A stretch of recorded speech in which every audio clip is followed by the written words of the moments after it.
لا إله إلا الله.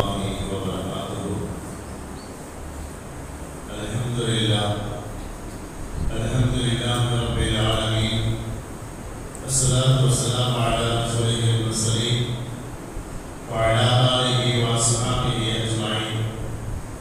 قال الله تعالى في القرآن العظيم: أعوذ بالله من الشيطان الرجيم، بسم الله الرحمن الرحيم. كلوا واشربوا هنيئا بما أسلفتم في الأيام الخالية. وقال نبينا عليه الصلاة والسلام: نعمتان مغبون فيهما كثير من الناس، الصحة والفراغ. وكما قال عليه الصلاة والسلام.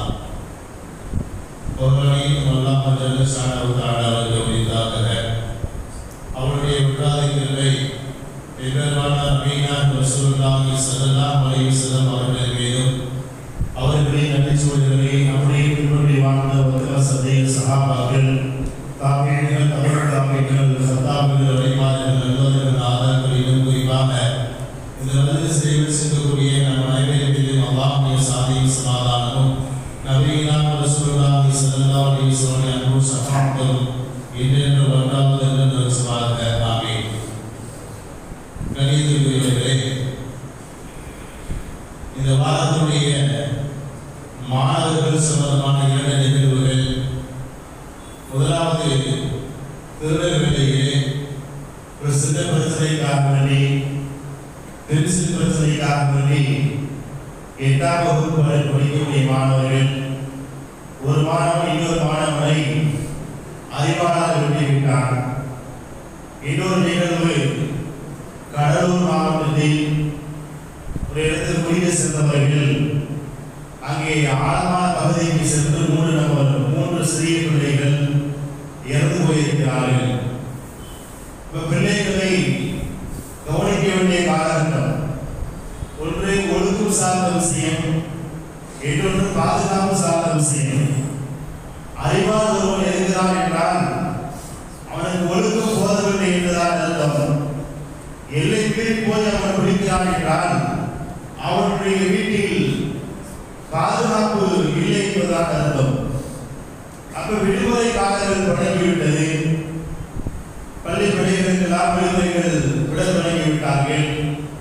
இந்த காலகட்டத்தை மிக சரியான முறையில் நாம் பயன்படுத்த வேண்டும்.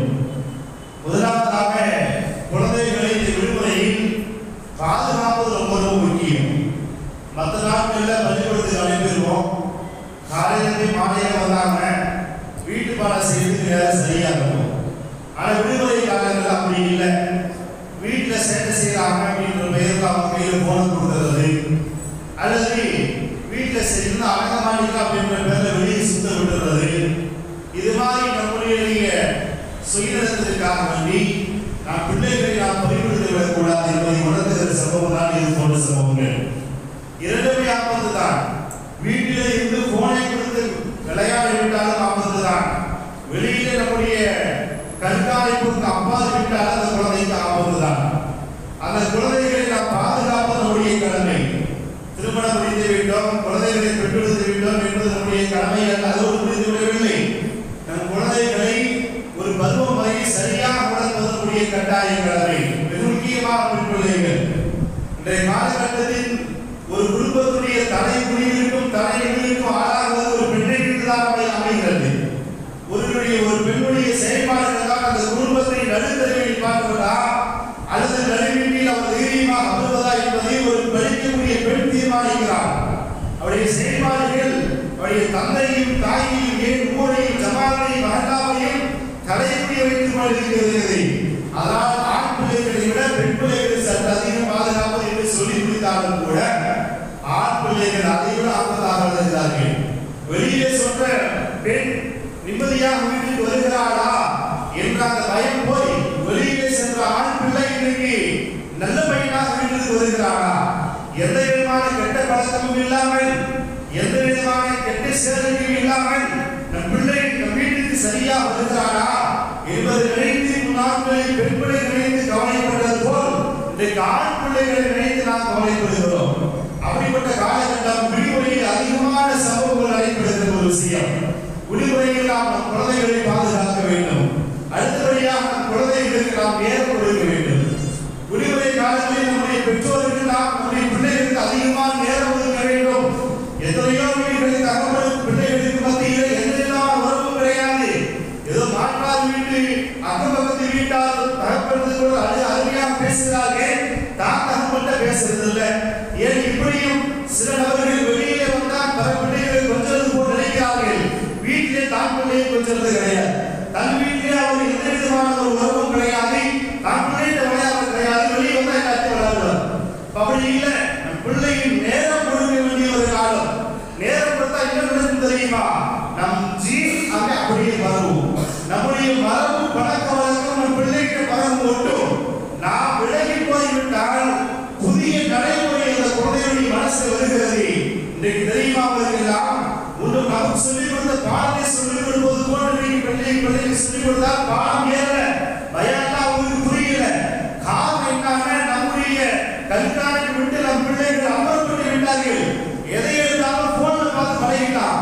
இதே பையனை இப்படி பண்றதை விட அந்த குழந்தையுடைய சைல்டு வாய்ஸ்ல பேசி பின்னாடி ஒரு மாதிரியா அனிமேஷன் போட்டா அது ரொம்ப பிடிக்குது. அது ரொம்ப பிடிக்குது. ஆடியோ பிடிக்கல, வீடியோ ரொம்ப பிடிக்குது. வீடியோவிலும் அனிமேஷன் வீடியோ ரொம்ப பிடிக்கிறது. அந்த குரலும் மயக்கும்படி குரலாக எதிர்பார்க்கிறான்.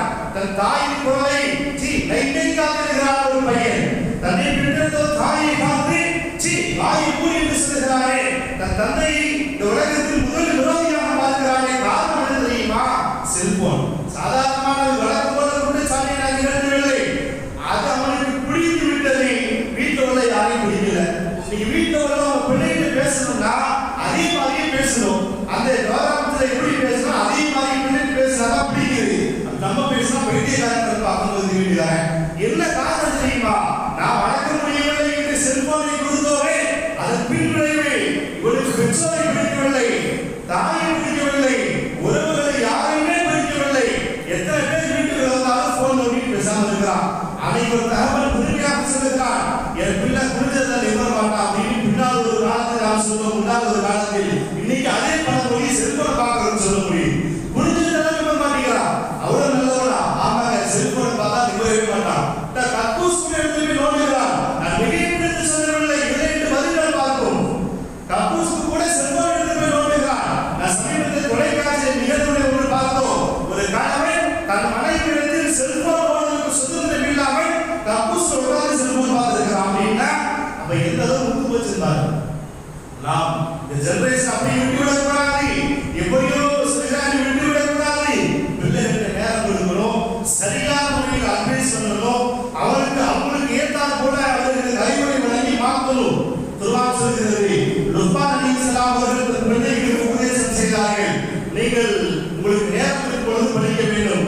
சூரத்துல் லுக்மான் 31வது சூரா 13வது ஆயத்திலிருந்து 19வது ஆயத்து வரைக்கும் தமிழ் தர்ஜுமா படிங்க. தன் பிள்ளைகளுக்கு அருமையான செய்த உபதேசம். அல்லாஹ் பிடித்து போய் குர்ஆன் நிரம்பி செய்கிறான். சிரித்து வைக்க வேண்டாம். பெற்றோர்களுக்கு நன்றி செலுத்தி தொழுகையை சரியாக நிறைவேற்றி நன்மையை நேர்வி தீமையை தள்ளி வாழ்க்கையில் பொறுமையை மேற்கொள். பெருமை என்பதை இருக்கக்கூடாது. நடையில் பணிவு வேண்டும், சத்தத்தில் பணிவு வேண்டும்.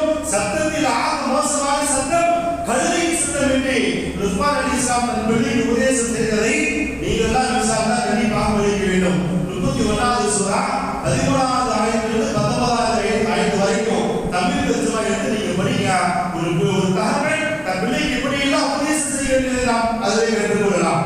அப்ப இந்த விடுமுறை காலகட்டத்தில் பிள்ளைகளை அமர வீட்டி ரொம்ப மொக்கையும் போடாம சில பேர் ஆரம்பிக்கிறப்ப போதும் அந்த அளவுக்கு இல்லாம உடைய மென்டாலிட்டியை புரிந்தவர்கள் நாம் சொல்ல வேண்டும்.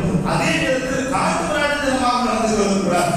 சில ஒரு தடவை சொல்றது அடுத்த தடவையே போட்டு எனக்கெல்லாம் நடிக்கிறது ஆழ்பாடு விடுமா ஒரு அடிக்கலாம். ஒரு லெவலுக்கு மேலே நம்ம பிள்ளைகளுக்கு என்ன செய்யலாம் சொல்லலாம். ஆனா எடுத்த உடனே என் பிள்ளை இப்படி பண்ணிருக்கா வெறுத்து விடுவான்.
எந்த முறையிலாவது நம் பிள்ளையை திருந்துவதை கட்டாயத்தில் இருக்கிறோம்.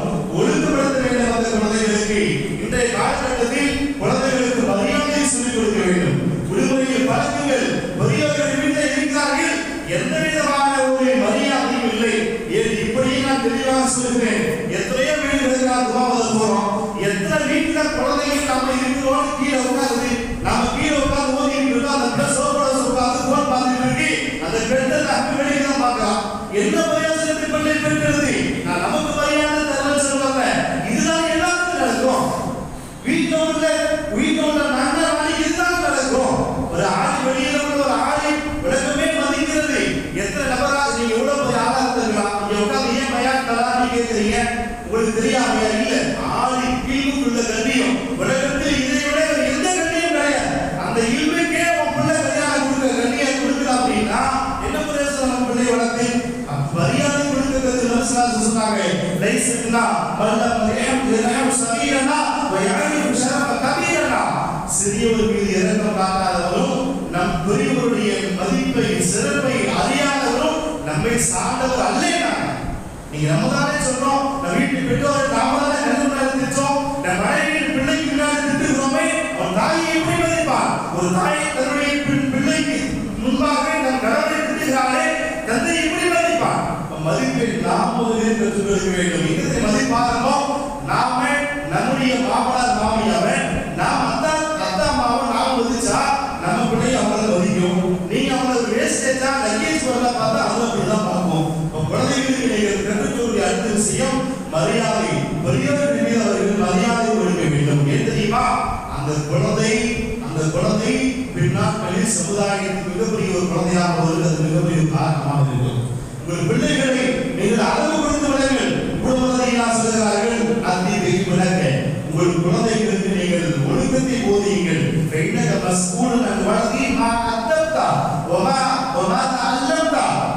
உன்னுடைய பிள்ளைகளுக்கு என்ன ஒழுக்கத்தை கற்பிச்ச, உன் பிள்ளைகளுக்கு என்ன கல்வியாளத்தை போதித்தாய் என்று கியாமத்தில் கேள்விகளுக்கு இருக்கிறதாக சொல்வதை எல்லாம் சொன்னாங்களே.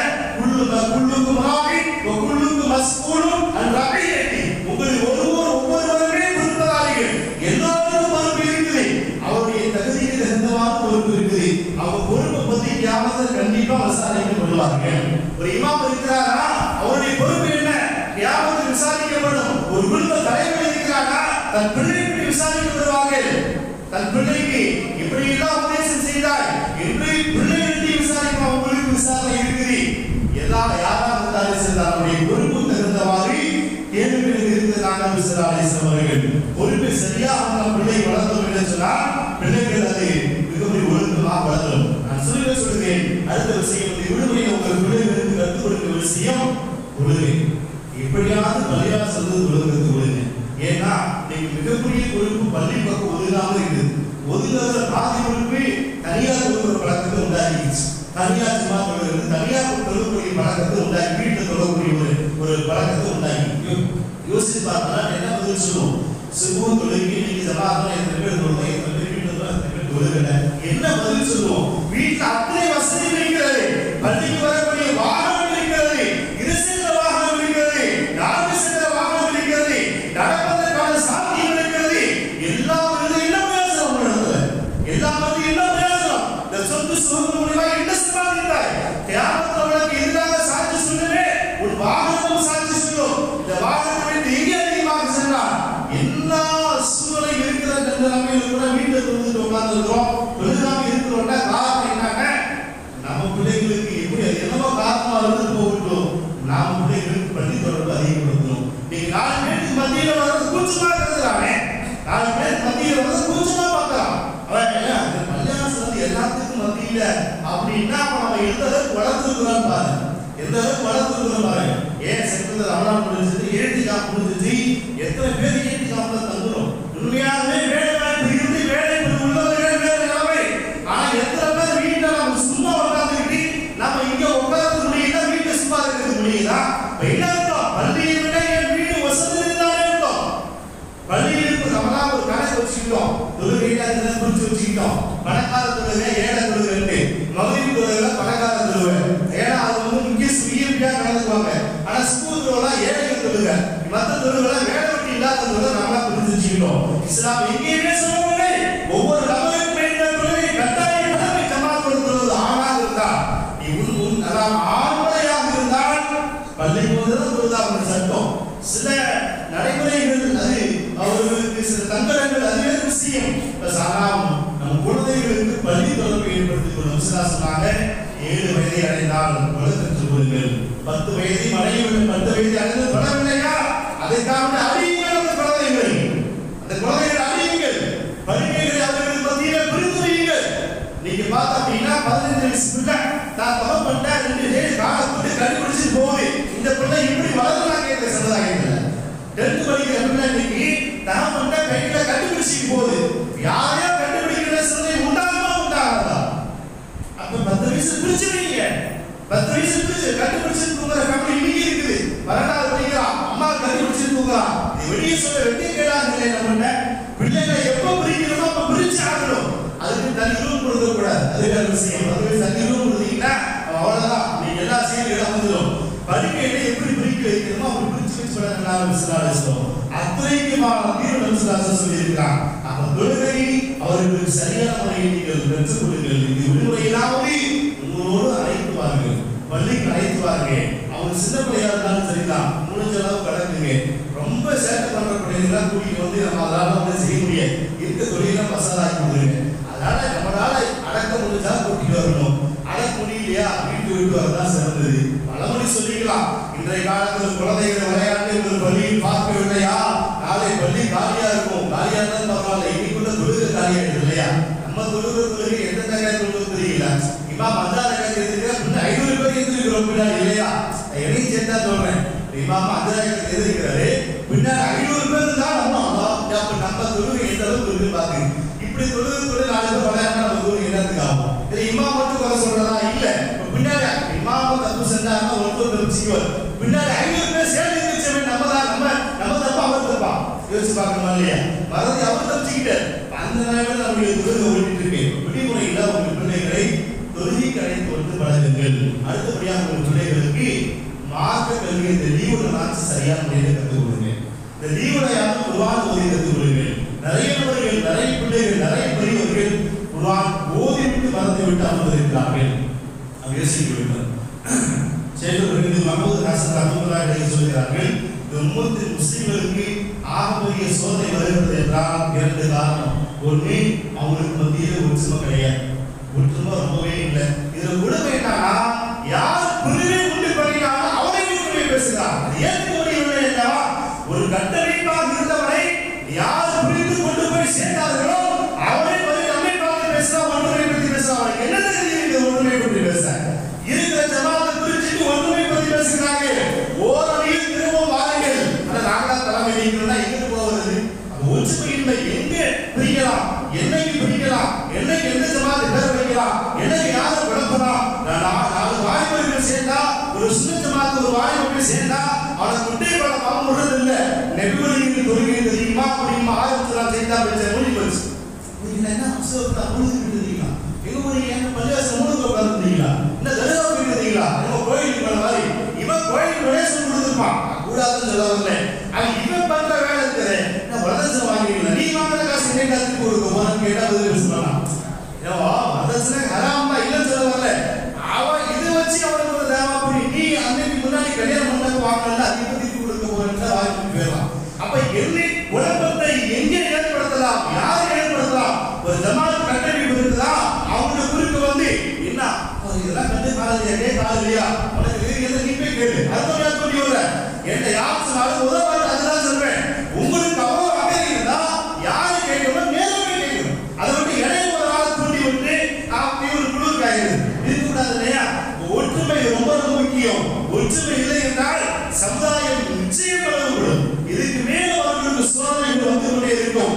அடுத்தபடியாக சொன்னார்கள், குர்ஆனுடைய தொடர்பு இல்லாததான் காரணம். குர்ஆனுடைய தொடர்பு இன்றைக்கு நாம் புள்ளிவிவரத்தை பார்த்தோம் அப்படின்னா, குர்ஆனை நாம் பிறகுவது அதிகமா, செல்போனை தேய்ப்பது அதிகமா என்று பார்த்தால் இது ஒரு பிரச்சனையே இல்லை. ஈஸியா சொல்லிடுவோம், இது அதிகமாக நோய், இது அதிகமாக நோய். ஏன் சொல்லியிருக்கோம்? கியாமத்தில் ஒவ்வொரு பொருளும் உங்களுக்கு வந்து சாட்சி சொல்லவே, நமக்கு குர்ஆனை சாட்சி சொல்ல வேண்டும். நமக்கு என்ன சாட்சி சொல்லி எப்படி சாட்சி யோசிச்சு பாருங்களேன். செல்போனை காலையில எழுந்திருச்சு நோண்ட ஆரம்பிச்சாங்கன்னா நைட் வரைக்கும். வாலிபர்கள் மட்டும் சொல்லல, வயசானவர்கள் சேர்த்து தான் சொல்றேன். வாலிபர்கள் இது தவறா இருக்கிறாங்களா? ஆனா வயசானதுல பல பேர் 98% பேர் செல்போன் முங்கி கிடக்குது. இந்த ஒதுக்குதான் ஆகணும். நியூஸ் பார்க்கற பேர் யூடியூப்ல போகுது. என்னென்னலாம் அதை சஜஸ்ட் பண்ற எல்லாத்தையும் பார்த்து முடிச்சுட்டு பார்த்தா அன்னைக்கு ஒருத்தர் சொல்றாங்க, அவங்க சாப்பிட வாங்க கூப்பிட்டாங்கன்னா நான் வரேன் ஏதாவது புரியும். சின்ன பையனா வயசு கொள்ளாருங்களா, ஒரு வயசுல பெரிய வயசு சொல்றாரு சாப்பிட மாட்டேங்கிறார், நேரத்துக்கு சாப்பிட மாட்டேங்கிறாரு, தொழிலிக்க மாட்டேங்கிறாரு. கூப்பிட்டோன்னே நான் பதில் இல்லை, என்ன அங்கே போன் பண்ணிட்டு இருக்கிறேன். அப்ப நமக்கு கியாமத்துல சாட்சி சொல்லும் அப்படிங்கிற ஒரு விஷயம் நமக்கு பயம் வேண்டாமா? செல்போனை அதிகம் எடுக்கிறோமா, குர்ஆனை அதிகம் எடுக்கிறோமா? குர்ஆனை மறந்தவர்கள் எல்லாம் எடுக்கிற காலகட்டம். நம் பிள்ளைகளோடு சேர்ந்து நாமளும் மதசாக்கு வரணும், நாமும் மதசாக்கு வரணும். நம்ம என்ன நினைச்சுக்கிறோம், அந்த மதசான சின்ன பையன் மட்டும்தான், பெரியவங்களுக்கும் மதசாக்கு வரணும். அவங்களுக்கு தனியாக நடக்கும், அவங்களுக்கும் ஒதுக்கி கொடுத்தா தனியாக நடக்கும். மவுத்து வரைக்கும் மாணவராக இருந்து மூத்தாயிடணும், மவுத்து வரைக்கும் ஓதிக்கிட்டே இருக்கணும். நான் ஆளுமே ஆகிவிட்டாங்க, என்னுடைய ஆசிரியர்கள் நாங்கள் இன்னைக்கு மாணவர் தான். எங்களுக்கு ஏதாவது சந்தேகம் நல்ல கிட்ட ஆசிரியர் போன் பண்ணி கேட்டுக்கிறோம். அப்ப கடைசி வரைக்கும் ஒவ்வொன்றும் மாணவராக இருந்துக்கணும். நம்ம பிள்ளைக்கு போற கண்டிஷன் நமக்கு போறது இல்லை, அதுதான் விஷயம். என் பிள்ளை நான் சமூகத்தோட சொல்லுகிறேன், நான் இப்படி பார்க்கறது இல்லை. பிள்ளை ஏமாத்துவான், எழுதி வைத்து பிள்ளை ஏமாத்துவான், கண்டிப்பா ஏமாத்தேன். போனா போன உங்களுக்கு தெரியும், நீ கூட போனாதான் உண்டு. அப்ப நம் பிள்ளைகளுக்கு ஒரு பழக்கம் வர வேண்டுமா? நான் முதல்ல அதை செய்யணும், நான் முதல்ல அதை செய்யணும். நபிசுல்லாஹு எத்தனையோ காரியங்களை நாம் செய்து விட்டுதான் பிறருக்கு சொன்னார்கள். சஹாபாக்கள், நபிசுல்லாஹு அவர்கள், நபிமார்கள் இவருடைய தஅவா பழித்தது என்றால் நாம அவங்க திரும்பி இருந்தாங்க. அதனால அவங்க சொன்ன உடனே அது ஏற்றுக்கொள்ளப்பட்டுச்சு. அவங்க சொன்ன உடனே எத்தனையோ மாற்றங்கள் இருந்துச்சு. அப்ப இன்னைக்கு நம்ம பிள்ளைகள் திருந்தது அப்படின்னா அதுல பாதி காரணம் நம்முடைய நடவடிக்கை. நாம செல்போன்ல எல்லாத்தையும் பார்த்து நம்ம பிள்ளையை பார்க்க என்ன செய்வோம்? நாம உலகம் பிள்ளை கொண்டு தொழுது போன என்ன செய்வோம்? நாம குர்ஆன் ஓத தெரியல, நம்ம பிள்ளைக்கு குர்ஆன் ஓத சொன்னா என்ன செய்வோம்? சிலருக்கு இப்படி ஒரு அவநம்பிக்கை என்னன்னா, நான் ஓதல, என் பிள்ளை ஓதிருக்காங்க, ஓதி பட்ட வாங்குறவங்களுடைய தலையில அல்லாஹ் கிரீடத்தை சூட்டுவான், அல்லாஹ் சூட்டுவான். என்ன நீ தெரிஞ்சிருக்க பண்ற, தெரிஞ்சிருக்க பண்ற, யாரை ஏமாத்துறோம்? நாம சில பேர் யாரை ஏமாத்துகிறோம்? அப்ப நாமளும் முயற்சி பண்ணணும், பழைய பாடத்தை எடுக்கிறோம். இதில் உள்ள பல நபர்கள் குர்ஆனை ஓதி மறந்தவர்கள் தான். நபிசுல்லாஹு சொன்னாங்க, யார் குர்ஆனை ஓதி மறந்தாரோ, ஒரு சூறாவை ஓதி மறந்து விட்டாரோ, கியாமத்தில் அல்லாஹ்வை சந்திக்கிற பொழுது குஷ்டரோகியாக தான் சந்திப்பார்.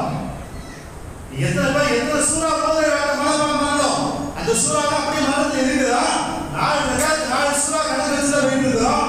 எத்தனை நபர்கள் ஜுஸூகள் மனப்பாடம் செய்திருப்பார்களே, எத்தனை ஜுஸூ நம்ம இன்னைக்கு கணக்குல வச்சிருக்கோம். எத்தனை நபர்கள் ஓதவே பார்த்து ஓத தெரியாம மறந்து விட்டோம். ஓதிட்டா என்ன சொல்றது? குர்ஆனை ஓதி ஒரு சூறாவை நீங்க மறந்துட்டாலே கியாமத்துல அல்லாஹ்வை சந்திக்கிறப்ப குஷ்டரோகியாக சந்திப்பான். நபிசுல்லாஹு சொன்னாங்க. இன்னொரு ஹதீஸ்ல சொன்னாங்க, நான் இந்த உலகத்துடைய நன்மைகள் தான், இந்த உம்மத்துடைய நன்மைகள் அத்தனையுமே எடுத்து காட்டப்படுதுதான். இந்த உம்மத்துடைய எல்லா நன்மையும் எடுத்து காட்டப்படுது. சிறந்த நன்மை என்ன தெரியுமா? பள்ளிவாசல் உள்ள குப்பையை அகற்றுவது. நன்மைகளே ஆக நபிசுல்லாஹு சொல்லியிருக்கிறாங்க, நன்மைகளே ஆக சிறந்த நன்மை பள்ளியில் உள்ள குப்பையை அகற்றுவது. உலகத்தில் அவர்கள் மதிப்பில்லாமல் இருக்கிறார், அவர்கள் மதியர்களாகவோ பள்ளி தூய்மையாளர்களாகவோ இந்த உலகத்தில் உங்களால் மதிக்கப்படாமல் இருக்கிறார். உங்கள் மதிப்பு யாருக்கு தேவையில்லை, ஆனால் கியாமத்தில் அவருடைய மதிப்பு உயர்ந்தது. பள்ளியில் உள்ள குப்பையை சுத்தம் செய்தால், அதனாலதான் குப்பையை பார்த்து நாம எடுத்து கொடுக்கிறோம். அடுத்தவனை கூப்பிட்டு நீ எல்லாம் சொல்லக்கூடாது, நான் எடுத்து போன எனக்கு வேண்டாம். ஆக சிறந்த நன்மை உலகத்திலேயே பள்ளியில் உள்ள குப்பையை அகற்றுவது. போட்டி போட்டு செய்யணுமா வேண்டாமா? அடுத்து சொல்லக்கூடாது. குப்பையை பார்த்தா நான் எடுத்து போடணும், ஒரு பேப்பர் பார்த்தா நான் எடுத்து போடணும். எனக்கு நன்மை வேணும் இல்லையா? இல்ல எனக்கு நன்மை வேணாம்னு அடுத்து சொல்லி அவ்வளவுதான் விஷயம். அதே மாதிரி உலகத்திலேயே ஆக மோசமான ஒரு பாவம் இருக்குது அப்படின்னா குர்ஆனை ஓதி மறந்தவர்கள் சொன்னார். ஆக சிறந்த நன்மை பள்ளியை சுத்தம் பண்றது, ஆக அதிகமான பாவம் குர்ஆனை ஓதி மறப்பது. அதாவது இந்த சமுதாயம் குர்ஆனை மறுமொழியில் எடுக்கக்கூடிய ஒரு கட்டாயத்தில் இருக்கிறோம். குர்ஆனை கையில் எடுத்தவர்கள் தான், மார்க்க கல்வியை கையில் எடுத்தவர்கள் தான் இந்த உலகத்தில் இன்றும் நினைத்து பேசப்படுகிறார்கள். நான் உங்களுக்கு ஒரு கேள்வி கேட்கிற, மனசுலே பதில் சொல்லுவீங்க. ஆரம்ப காலத்திலிருந்து இன்று வரைக்கும் உள்ள பிரபலமான நபர்கள் பேரை சொன்னா யாரை சொல்லுவீங்க? நபிமார்கள் பேரை சொல்லுவோம், சஹாபாக்கள் பேரை சொல்லுவோம், வலிமார்கள் பேரை சொல்லுவோம். சில முஸ்லிம்கள் பிடிச்ச வலிமார்கள் வாயில அதெல்லாம் கணக்கு சேர்க்கல. அவுலியாக்கள் பேரை சொல்லுவோம், நல்லவர்கள் பேரை சொல்லுவோம், நம் மூதாதையர்கள் நல்லவர்கள் சொல்லுவோம். இவங்க என்ன செஞ்சுட்டாங்க? பரிசு மட்டும் வாங்கிட்டாங்களா? இல்லை, மார்க்கத்திற்கு சேவை செய்தவர்கள் தான் கியாமத் வரை வாழ்க்கையில் நிலைத்திருப்பார்கள். துஆவும் செய்வார்கள். அவர்கள் மார்க்கத்திற்கு துரோகம் இழைத்தவர்கள் லஅனத் செய்யப்படுகிறார்கள். முகலாய மன்னர்களே ஆக சிறந்த மன்னர் அவுரங்கசீப். அவுரங்கசீப் ரஹ்மத்துல்லாஹி அலைஹி இன்னைக்கு நாம் சொல்கிறோம், அரசாங்கத்தை கட்டம் கட்டுகிறது, அதை நாம் நம்பக்கூடாது. அவுரங்கசீப் ஒரு மிகப்பெரிய அவுலியா, மிகப்பெரிய வலியில்லா. அவருடைய தகப்பனார் ஷாஜஹான் அவர் ஒரு ஆடம்பர செலவு செய்யக்கூடியவர். தாஜ்மஹாலை கட்டி என்ன பண்ணிருந்தோம்? என்ன பண்ணுறது? ஒரு பள்ளி கட்டிவிட்டா நீங்க சர்வதாரி வந்து சேர்ந்துக்குமா இல்லையா? நீங்க ஒரு பள்ளிவாசலை கட்டி போயிருந்தாலும் ஒரு மரசாவை கட்டி போயிருந்தாலும் எனக்கு நன்மை வந்துருக்குமே. தாஜ்மஹாலை கட்டி என்ன தமிழ் நன்மை கிடைச்சி போச்சு? ஏன் பொறுமையா இருக்கா? சுற்றுலா தலன்ற ரீதியில பிரயோசனக்கூடிய கபருக்கு ஒரு நன்மை வந்து சேர்ந்து மாதிரி பண்ணி சரியா இல்ல. இதுதான் ஆடம்பரம். அவருடைய சகோதரர்கள் தானா சிங்கோ முரா இவங்கெல்லாம் குடிகாரன், பயங்கர குடிகாரன். இவங்கெல்லாம் பண்ண சேட்டைய அவுரங்கசீப் வந்த உடனே மாத்துறார். மார்க்க கல்வியை கற்றுக்கிறதுனால அவங்களுக்குள்ள அமை கவிஞர் இருப்பாங்க இல்லையா, அது எப்பயுமே புகழ்றதுதான் அவங்களுக்கு வேலையை. அந்த அரசுடைய வேலையை இன்னைக்கு பிரதமர் பண்ணிட்டு இருக்கிறோம். நம்மளை பார்த்தா சில பேர் சலாம் சொல்லி நம்ம நினைச்சிட்டு இருக்கோம், நம்மளை பார்த்தா குர்பானி சொல்லி நினைச்சிட்டு இருக்கோம். இடத்துக்கு வேலைக்கு போனோம்னா அரசர்கள் செய்த அதே வேலை புகழ்ச்சி. எல்லா இடத்துல நம்மளை புகழ்கிறோம். நம்ம ஒரு இடத்துல இருக்கு, நம்மளை பார்த்தா புகழ்ந்தாதான் அவருக்கு நம்ம அடுத்து நாம் அவரை நாம் மதிப்போம். அந்த புகழ்ச்சி அரசு எதிர்பார்த்தார்கள். தூங்குறதுக்குன்னு சொல்லிட்டு சில இசையமைப்பாளர் இருந்தார்கள். இதெல்லாம் அவுரங்கசீப் தூக்கி எரிஞ்சிட்டாங்க. நான் சொந்த செலவுல அரசு நடத்துறாங்க. நான் சொந்த செலவில் தொப்பியை தைத்து கொண்டார்கள். தொப்பியை தானாக தைத்து விற்பனை செய்து அதை வச்சு செலவு செஞ்சாங்க. இன்னைக்கு அவுரங்கசீப் தூக்கி கொண்டாட எப்ப தொப்பியை தலையை வைக்க மாட்டேங்க. அது அவுரங்கசீப் அப்படி இப்படி மன்னரா பேசுவான், அவரு தச்சு தொப்பியை போட மாட்டோம். இது என்னைக்கு நமக்கு தான் கூச்சமா இருக்கு. இஸ்லாமிய பின்பற்றுவதற்கு என்ன கூச்சம்? இஸ்லாமிய ஒரு பிராமணன் எடுத்துக்கிற தன்னுடைய பூர்வனை எங்கேயாவது விட்டு கொடுத்திருக்கிறாரா? தன் குடும்பத்தை விட்டு கொடுத்திருக்கிறாரா? இஸ்லாமை மட்டும்தான் தன் அடையாளத்தோட தயாராக இருக்கிறார். யார் என்ன சொன்னாலும் கேட்க தயாராக இருக்கிறோம். நான் இயக்கத்தை இயக்க ஆரம்பிச்சு புதுசா சொன்னாலும் பின்னாடி வர தயாராக இருக்கிறோம். அதே குறிப்பாக சினிமாவை செய்து அதிகமாக கொண்டே இருக்கிறார்கள் இஸ்லாமிய பெருமக்கள். நம்ம ஈமானை பாதுகாக்கக்கூடிய தருணம் அவர்கள் இன்னைக்கு பாராட்டப்படுகிறார்கள் என்றால் மார்க்கத்தில் நிறைவேற்றி இருந்தார்கள், அதனால் பாராட்டப்படுகிறார்கள். இந்த விடுமுறையை நம் பிள்ளைகளுக்கு மார்க்கத்தை அதிகம் போதிக்க வேண்டும். நாம் சாந்தி ரஹ்மத்துல்லாஹி அலைஹி அவர்கள் 10 வயதில் குர்ஆனை மனனம் செய்திருக்கிறார்கள். 12 வயசுல அத்தான ஹதீஸ் கிதாப் மனனம் செய்திருக்கிறார்கள். புகாரி ரஹ்மத்துல்லாஹ், அஹ்மது ரஹ்மத் ரஹ்மத்துல்லாஹி அலைஹி அவர்கள் 15 வயசுல ஹதீஸை அவர்கள் விளக்கு அறிஞர்களாக மாறி சென்றிருக்கிறார்கள். இப்படி சாதித்திருக்கிறார்கள் சிறிய வயசுல. நாம் இன்னைக்கு சிறிய வயசுல என்ன செய்யறோம்? நதி இலவச நரகமா ஃப்ரீ ஃபயர் விளையாண்டு பார்த்துருக்காங்க பையன். அதுக்கு பேர் இலவச நரகம். ரெண்டாவது வச்சிருக்கான். நீ விளையாட்டு நீ டைம் பாஸ் கழிச்சு நீ இபாதத் செய்யற இலவசமா நரகத்துக்கு அவன் செய்யதான் வச்சிருக்கான். இவரு உனக்கு தெரியுமா? இந்த கேம்கள், இந்த நாடகங்கள், இந்த கார்ட்டூன்கள் இது உருவாக்கி இஸ்ரேலின் கடை. இஸ்ரேல்ல கேம் கிடையாது, இஸ்ரேல்ல கார்ட்டூன் கிடையாது, இஸ்ரேல்ல நாடகம் கிடையாது. ஆமா, அதை உருவாக்கி வெளியே கொடுத்தது ஏன் தெரியுமா? நான் அறிவாளியாக இருக்க வேண்டும், மற்றவங்க வழியாக முட்டா பையன் அவனுக்கு விட்டு அந்த கேம்ஸ் தான் நம்ம பையனுக்கு எடுத்து வரலாறு உட்கார்ந்துருக்கான். அன்னைக்கு பெரிய ஒரு ஆட்டிட்டு இருக்கிறார் போன இடத்தையோ ஏன் விட்டு இருக்கிறார் சேர்த்துக்கிட்டு. என்னது சொல்றது? நம்ம சொல்ல எங்க போயிட்டு இருக்குது? நீ விட்டு விடக்கூடாது, நாம் திருந்த வேண்டும். இறுதியாக ஒரே ஒரு விஷயம், நம்முடைய பிள்ளைகளை மார்க்கத்திற்காக கொடுக்க வேண்டும், நம்மையும் மார்க்கத்திற்காக அர்ப்பணிக்க வேண்டும். இதை நான் இப்படியாக ஒரு விளக்கம் சொல்கிறார்கள். நீங்கள் கொடுக்கவில்லையா, நீங்கள் அல்லாஹ் உங்களை ஒதுக்குகிறான் என்று அர்த்தம். நீங்கள் தொழ வரவில்லையா, பள்ளிக்கு வரவனுக்கு தகுதி இல்லை என்று அல்லாஹ் எடுக்கிறான். நீ தொழ வரவில்லை இருந்தாலும் கூட நீ ஏன் வந்து தெரியுமா? நீ தான் என் பள்ளிக்கு வரக்கூடாது, உலகை அல்லாஹ் வரலாம். அதுதான் உண்மை. உலமாக சொல்கிற விஷயம். அதே போலதான் மார்க்க கல்வியை வேண்டாம் என்று ஒதுக்கி தள்ளி போய் நீ காலேஜ் சில பேர் ஓதிட்டு டிஸ்கண்டினியூ காலேஜ் படிக்கிறீங்களா? நீ போகவில்லை, அல்லாஹ் மார்க்க கல்வியை தகுதி இல்லை என்று அல்லாஹ் விட்டுகிறான். அல்லாஹ் யாரு கையை நாடுகிறாரோ அவருக்கு தான் மார்க்கத்தை கொடுப்பான். நீ ஓதி முடிச்சு இமாமத் இல்லையா, அது அல்லது மார்க்கப்படியே செய்யலையா, நீ செய்யறது கிடையாது. அல்லாஹ் உன்னை தேர்ந்தெடுக்கல. ஏன் தெரியுமா? மார்க்கத்துடைய ஃபகீஹாக நீ வளர்வது என்பது அல்லாஹ்வுடைய நாட்டம். நீ ஓதுவது அல்லாஹ்வுடைய நாட்டம். அல்லாஹ் கையை நாடினால் நீ தொடர்ந்து ஓதுவாய். நீ முழுமை ஒரு மார்க்க அறிஞராக மாறி